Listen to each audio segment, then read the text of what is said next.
How could a defunct Cold War-era aerospace company be directly responsible for the failures of the Boeing Starliner in 2024? Well, in a way you could almost call it corporate sabotage. Tap to subscribe and allow us to explain as we step through the door to the universe. The Boeing CST-100 Starliner is, according to Boeing themselves, a next-generation space capsule. When you hear a phrase like that, your mind immediately assumes that the capsule must be top of the line and on the cutting edge. However, since its conception, the Starliner has proved neither of those things are true. The capsule was intended to be used up to 10 times, but it quickly became clear that making even one safe trip to and from the International Space Station was going to be a challenge. The Starliner was commissioned by NASA for $4.2 billion in 2014 and was expected to be functional and flying in 2017. The completion date came and went, however, as hiccups in the engineering phase slowed the development to a crawl.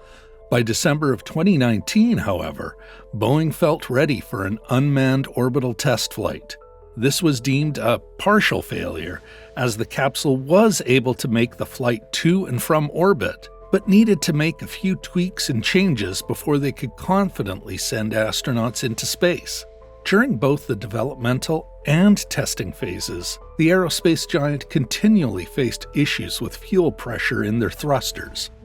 Teaming up with a reliable old partner, Aerojet Rocketdyne, Boeing attached a series of directional thrusters to the service module. Using a doghouse grouping, these thrusters would theoretically give the astronauts full 360-degree control of the module. However, there was a bit of a corrosion problem with these thrusters right before launch that delayed things even further. Twice. The first, an oxygen valve sprung a leak, causing a significant amount of corrosion. The second time, there was a helium leak in the pressure system. Eventually, of course, the Starliner made it into orbit. On June 5, 2024, Barry Butch Wilmore and Sunita Suni Williams were launched in the capsule, headed for the International Space Station. The numerous delays led Williams to christen the capsule Calypso, named after the nymph of Greek mythology who delayed Odysseus' journey home by 7 years. Pretty fitting, considering the craft was intended to launch 7 years prior. However, at this point, it may not surprise you to learn that the problems with the Starliner's thrusters were far from over. During the flight, the astronauts docking with the ISS was delayed due to concerns from thruster readings. Several of the thrusters had entered an emergency shutoff protocol. While the Starliner was intended to function if one or two of the thrusters shut off for any reason, 5 of the 28 systems shut off during the ascent. After significant debate, the effectively stranded astronauts were safely brought aboard the ISS and tasked by Boeing with finding the problem with the spacecraft that brought them there.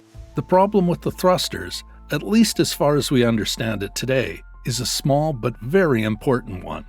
A Teflon seal in the propulsion system was found to swell under high heat, restricting the flow of fuel. This restriction raised a big red flag with the fuel system sensors, triggering an automatic shutoff. Unfortunately, this was not a one-time problem or a fluke accident, as various thrusters continued to experience this problem, both on the orbiting capsule and on a test capsule back home. Unfortunately, while the problem has been identified, a solution has been far more elusive. Part of the reason for this goes back to what we said at the top of this video.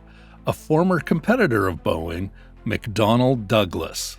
Formed by the merging of the McDonnell and Douglas companies in 1967, it quickly became a well-known aerospace company, snagging the defense contracts that created the F-15 Eagle and the F/A-18 Hornet. Their success would be relatively short-lived, however, as by the 1990s, the company was in dire straits. In 1997, the company merged with Boeing effectively buying and absorbing their competitor to the tune of $13 billion. So what does this merger have to do with the production of the Starliner nearly 30 years later? Well, everything, actually. You see, there are reasons for the demise of McDonnell Douglas that had nothing to do with being outbid or boxed out of work. You see, the company culture there was ultimately self-defeating. Upper management began placing profits above quality, and the results of this were almost immediate. McDonnell Douglas went from being a trusted name in the aerospace game to a joke in the span of only a decade. When they merged with Boeing, many of the big names were kept on and given positions there. And rather than adopting the Boeing method and applying it to the work they had already been doing, McDonnell management infected their new bosses with their line of thinking. For decades, Boeing had been one of the most trusted names in the business, with many pilots touting the motto, "If it ain't Boeing, I ain't going." Tragically, this was about to change. Boeing began changing internally to be more in line with the methods of the failing company they had absorbed. However, with the bigger budget and the industry trust, it would be a couple of decades before the cracks in the system became apparent. Boeing quickly started placing profits above everything else, and their quality began slipping. By the time of the Starliner debacle in 2024, Boeing was reaping the unfortunate rewards of their cost-cutting culture in spades, both in their Starliner project and with their commercial airliners. Seemingly overnight, Boeing went from the most trusted name in aerospace to unflyable and unsafe. And now we come back to the problem at hand. Butch and Suni are still aboard the ISS as of September 2024 and are not expected to make a flight home until February of 2025. Their return flight, however, will not be on a Starliner capsule. After a heated back and forth between Boeing and NASA, it was decided that returning the astronauts on the faulty craft that took them into orbit was not confidently safe enough for a return flight. Their return flight has instead been rescheduled, interestingly, on a SpaceX Crew Dragon Crew 9 mission. Even more alarming is the response from Boeing. Despite all the concerning and even downright scary problems with their Starliner during this mission, they continue the claim that the Starliner is completely safe for crew travel. NASA may have vetoed the return flight of the Calypso Starliner, but Boeing is still barreling right ahead with their next Starliner flight, which is expected to launch in the spring of 2025. Whether they will have found a solution to their thruster problems by that time remains to be seen. As of this writing, while Boeing knows what is wrong with the thrusters, they still do not know why it went wrong in the first place. Boeing is in trouble for a lot of reasons. This project has put them over a barrel. It has been reported that they were $1 billion over budget by July 2024.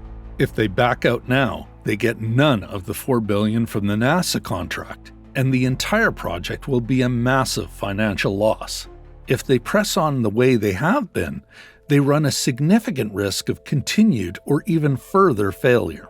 They have reportedly already spent all the money expected from the completion of the project, so any further developments will ultimately be on Boeing's dime. And here we find the biggest problem facing the astronauts involved in the Starliner flights: money. Boeing is a private company, and the culture adopted from McDonnell Douglas has prioritized profits above effective and productive products.